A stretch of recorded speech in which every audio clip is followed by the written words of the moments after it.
Subscribe. भाई का धन हड़पने वाले को कभी भगवान नहीं मिलते। इसलिए बड़े बड़े पापों में यह भी एक पाप है, अपने भाई का धन हड़प लेना। धन तो किसी का नहीं हड़पना चाहिए, पर कम से कम उस भाई को तो छोड़ दो जिसने आपके संग खाया पिया है, सोया उठा है, जो आपका ही खून है, उसे तो छोड़ दो। उसका धन तो ना हड़पो। नहीं तो भाई का धन आपने हड़प लिया और बेचारा भाई सहज है, सीधा है, भोला है, कुछ बोल ना पाया, विरोध कर ना पाया, तो पावरफुल भाई ने अपने भाई का धन हड़प लिया। 1 एकड़ जमीन हड़प ली, प्लॉट हड़प लिया, सोना चांदी उसके हक का हड़प लिया। वो धन आपका विनाश ही करेगा, आपकी तरक्की नहीं करेगा। वो धन ना आपको फलीभूत होगा ना आपकी संतान को। मेहनत का धन ही फलता है साहब। बेईमानी का धन आज तक किसी को फला हो तो बता दो। करता आदमी जरूर है बेईमानी, पर बेईमानी फलीभूत नहीं होती। करता है, नहीं मानता, लालच है, पर फलीभूत नहीं होती। आपकी नजर में ऐसे कितने लोग हैं जिन्होंने भाइयों का धन हड़पा और उनका विनाश हुआ। मेरी नजर में कई भाई लोग हैं जिन्होंने अपने भाइयों का धन हड़प लिया और बाद में उनका विनाश हो गया। कहीं अगला नंबर,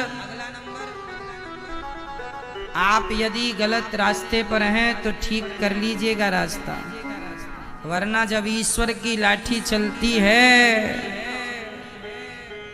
तो भगवान की लाठी जब चलती है तो उनकी लाठी में क्या नहीं होती। मैया जी, जिनकी ईश्वर की लाठी में क्या नहीं होती, आवाज नहीं होती। इसलिए ईश्वर थोड़ा देर से निर्णय करते हैं, पर जब करते हैं ना न्याय, मजेदार। इसलिए दुर्योधन का सर्वनाश हो गया केवल लालच के कारण। जितना खुद का था उसी में संतुष्ट रहता तो ये विनाश की घड़ी क्यों आती। लेकिन इसका भी मिल जाए, इसका भी लूट लूं। खुद की पत्नी तो है ही, दूसरों के पत्नी को भी भरी सभा में उसके कपड़े उतार रहा और कहता है मेरी जंघा में आके बैठ जाओ। लो, तेरी खुद की पत्नी नहीं है मूर्ख आदमी, खुद की लुगाई है, पर दूसरों की पत्नी को कहता है मेरी जांघ में आके बैठ जाओ। अब ऐसों का सर्वनाश नहीं होगा तो क्या होगा, बोलो मेरी माँ। इसलिए अपने धन में, अपनी पत्नी में संतुष्ट रहना चाहिए। जितना मेरे पास है, मैं बासी रोटी खाता हूँ नमक के संग, उसमें भी हमें खुश रहना चाहिए। हम बासी खा के सुखी रहें, पर पड़ोसी 56 भोग खाता हो, हमें कोई फर्क ना पड़े कि वो क्यों खाता है या कैसे खाता है। हम क्या खा रहे हैं, हमें इससे खुश रहना चाहिए।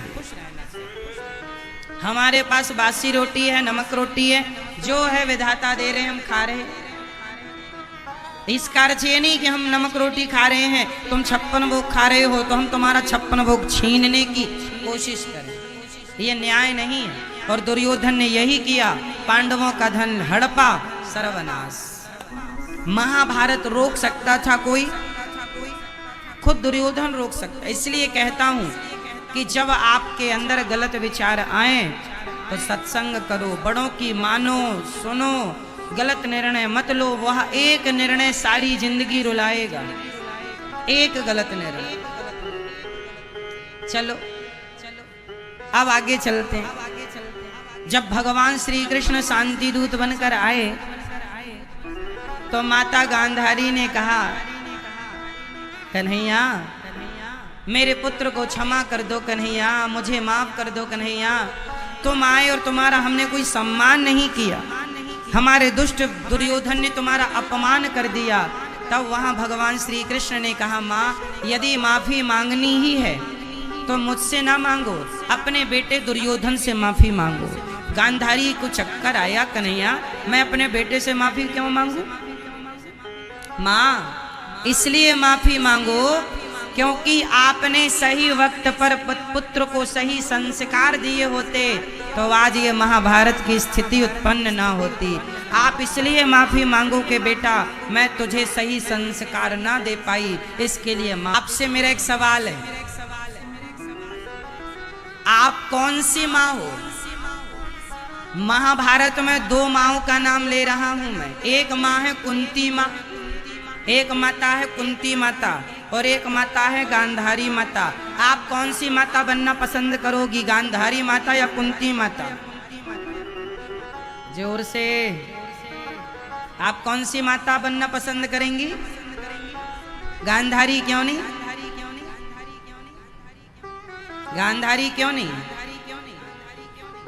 जयपुर में आज भी कुछ गांधारी माताएं पाई जाती हैं। कौन सी माता गांधारी हैं? अब मैं उसकी पहचान बता रहा हूं। गांधारी माता वह माता है जिसका बेटा भले भरी सभा में किसी महिला के कपड़े उतारता हो पर माँ तो पट्टी बांधे बैठी है। जो महिलाएं अपने बच्चों की गलती देख कर भी आंखों में पट्टी बांधी हैं वह गांधारी ही तो हैं। जो बच्चों की गलतियों पर भी उन्हें रोकती नहीं है, टोकती नहीं है, समझाती नहीं है, वो माताएं कौन सी माताएं हैं? जिनकी आंखों में क्या बंधी है? जोर से, पट्टी। आप लोगों ने पट्टी तो नहीं बांध रखी? आजकल की कुछ माताएं ऐसे ही हैं, बच्चे गलती करते हैं माँ बाप रोकते नहीं।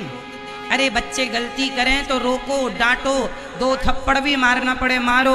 आज का ये मारा हुआ थप्पड़ कल उनके लिए वरदान बन जाएगा। लाड़ करना अच्छा है, प्यार करना अच्छा है, पर समय आने पर बच्चों को डांटना यह माँ बाप की परम जिम्मेदारी है। जैसे वो सही रास्ते पर चलें वैसे सही रास्ते पर चलाना यह माँ बाप का कर्तव्य है। आजकल के माँ बाप कैसे हैं? माँ हो गई गांधारी और बाप हो गया धृतराष्ट्र। कुछ बाप धृतराष्ट्र टाइप के होते हैं, बच्चे गलती कर रहे हैं पर वो देखना ही नहीं चाहता, वो देखना ही नहीं।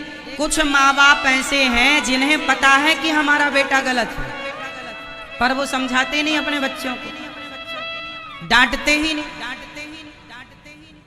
आपका ना डांटना, आपका ना समझाना, आप ये समझ लो कि फिर आपका बेटा दुर्योधन बनेगा।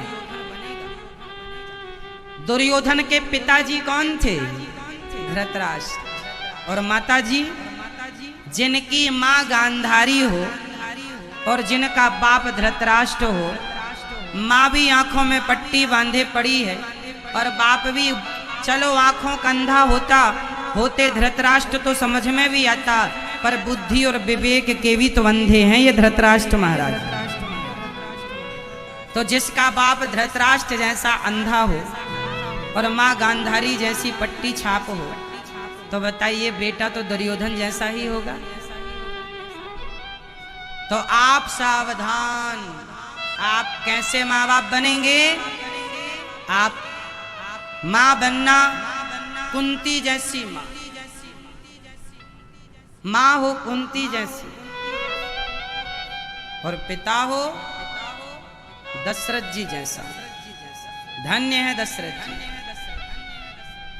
इसलिए आपको चाहिए कि अपने बच्चों के लिए जागरूक माँ बाप बनो। अच्छा, आपको पता है माता गांधारी ने अपने आंखों की पट्टी उतारी थी एक बार। कब? जब गांधारी के 99 बच्चे मर चुके थे। दुर्योधन से कहा था कल तू सारे कपड़े उतार के मेरे पास आ जाना, मैं तुझे कल बिना कपड़े के देखूंगी, तो जहां जहां मेरी नजर पड़ेगी वह तेरा शरीर वहां वहां वज्र का हो जाएगा। दुर्योधन चला तो भगवान ने कहा कहां जा रहे हो? बोले माँ के पास। भगवान ने कहा अरे कम से कम कुछ तो कपड़े पहन लो, इतने बड़े घोड़े हो और नंगे जा रहे हो, कुछ तो कपड़े पड़े। नहीं माँ ने कहा बिल्कुल ऐसे ही आना है। माँ ने कहा तो कुछ तो कलो, कपड़े पहनने के लिए मना किया है, पत्ते लपेट लो। केले के पत्तों की भगवान ने टॉवेल बना दी, दुर्योधन ने वो टॉवेल लपेटी, चला गया। माँ ने कहा बेटा कपड़ा तो नहीं है ना? माँ कोई कपड़ा नहीं। और पट्टी हटाई तो गांधारी ने पहली बार पट्टी हटाई है। देखो जरा माँ गांधारी को, यदि मिल जाती मुझे ये माँ तो मैं एक बात जरूर कहता माँ गांधारी से, मैं ये जरूर कहता माँ आपने आंखों की पट्टी उतारी तो है, पर दुष्ट दुर्योधन को बचाने के लिए यदि आपने द्रौपदी की लाज को बचाने के लिए पट्टी उतार दी होती तो आज ये दुर्गति ही ना होती, आज ये नौबत ही ना आती। सही बताएं मेरी माँ, पट्टी कब उतारना है, कहाँ उतारना है, किस समय पर कौन सा निर्णय लेना है, यह बहुत गंभीर बात थी। माता गांधारी ने पट्टी उतारी, गलत समय पर उतारी, पूरा शरीर वज्र का हो गया, पर जांघों में नजर पड़ी नहीं तो जांघें कमजोर रह गई। ये वही जांघें कमजोर रह गई जो बोल रहा था मेरी जांघ में आके बैठ जाओ द्रौपदी, मेरी गोद में आके। अब तुम दूसरे की पत्नी को अपनी गोद में बिठाओगे तो गोद कमजोर पड़ेगी, पड़ गई कमजोर। और भीम भैया ने गदा कहाँ मारा? जांघों पर, जबकि गदा युद्ध का नियम होता है कि गदा जांघ में नहीं मारी जाती। गदा युद्ध का नियम क्या होता है कि गदा का प्रहार जांघों में नहीं होता। तो जब नहीं होता तो वहां बलराम जी आ गए। बलराम जी ने कहा तुमने युद्ध का नियम तोड़ा है भीम, युद्ध के अनुसार, नियम के अनुसार गदा का प्रहार जांघों पर नहीं होता, तुमने जांघों पर क्यों मारा? तुमने युद्ध का नियम तोड़ा, अब मैं तुम्हें मारूंगा। बलराम जी खड़े हो गए युद्ध करने के लिए। भगवान श्री कृष्ण बोले ये क्या हो गया? तब भगवान ने बलराम भैया को समझाया, बलदाऊ भैया भीम जो कर रहा है सही कर रहा है।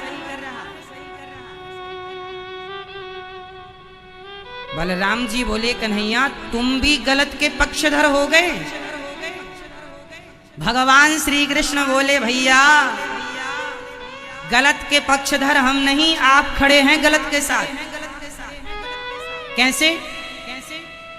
क्या भरी सभा में एक महिला के कपड़े उतारना धर्म था? नहीं। क्या भरी सभा में किसी महिला को यह कहना कि मेरी गोद में आकर बैठ जा, क्या यह धर्म था? बोले नहीं। तो तुम्हारे इस दुर्योधन ने कौन से धर्म का पालन किया है? जब इसने जिंदगी में कभी धर्म का पालन किया नहीं तो इसके लिए अब कोई धर्म का पालन नहीं करेगा। ये धर्मात्मा होता तो इसकी मृत्यु धर्म से होती। पापी को पाप से मार देना ही, अधर्मी को अधर्म से मार देना ही धर्म है। अधर्मी को अधर्म से मार देना ही, इसने कौन से धर्म का पालन किया? जब इसने धर्म का पालन नहीं किया तो इसके लिए धर्म का पालन कैसे किया जा सकता है? क्यों किया जाए? क्यों किया जाए? मार दिया, जंघाओं को तोड़ दिया भीम भैया।